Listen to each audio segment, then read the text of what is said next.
मुझे ये बताएं कि उस्मान तारिक का एक्शन हो गया रिपोर्ट, ठीक है, और उस्मान तारिक के हवाले से कहा जा रहा है कि ये गैर कानूनी तरीके से बॉलिंग करते हैं, इल्लीगल बॉलिंग, ठीक है। हाँ, तो अब मैं उसमें तफसीलन बात करना चाहता हूँ। क्या आप समझते हैं कि उनका एक्शन मशकूक है?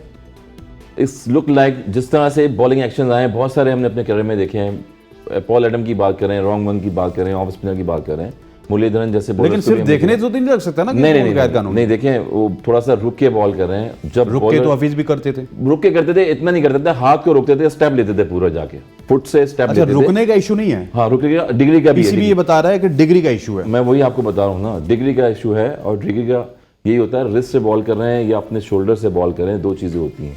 यही है कि मेरे ख्याल में, और पहले भी वो सस्पेंड हो चुके थे बीच में। तो और मैंने ऐसे भी बताया कि हाई परफॉर्मेंस सेंटर है आपका कज़ाफ़ी स्टेडियम में, इतने सारे क्वालिफाइड कोचेज़ वहाँ पर काम कर रहे हैं।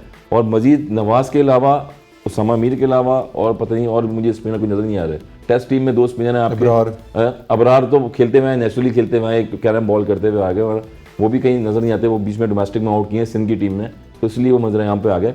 वो प्लेयर ही नहीं आपके पास प्रोड्यूस हो रहे हैं। और डिग्री में ये होता है कि आप जो इतनी सारी एकेडमी में लगाएं, वहाँ पर कोचेस सिखाएं, बताएं कि यार ये एक्शन आपका मशकूक हो सकता है आइंदा फ्यूचर में, 1 साल बाद, 2 महीने बाद, जब आप टीवी में बड़े मैचेस खेलेंगे। तो क्लब क्रिकेट से ये लड़के खेलते हुए आते हैं और इनको कोई इतना गाइड करने वाला नहीं है चीज़ों में, इसलिए इनको प्रॉब्लम हो रही है। Sir, your take on this? देखिए, अगर उनका डिग्री के हवाले से रिपोर्ट हुआ है तो ये एक थोड़ा सा बैड लक है और हार्ड लक है। अब रिपोर्ट भी वो PSL में हो गए हैं, ठीक है, हम डोमेस्टिक में कभी कभी इग्नोर कर जाते हैं। यहाँ पे ज़ाहिर है ये इंटरनेशनल एक इवेंट ही समझ लें कि हो रहा है, क्योंकि इसमें इंटरनेशनल प्लेयर्स भी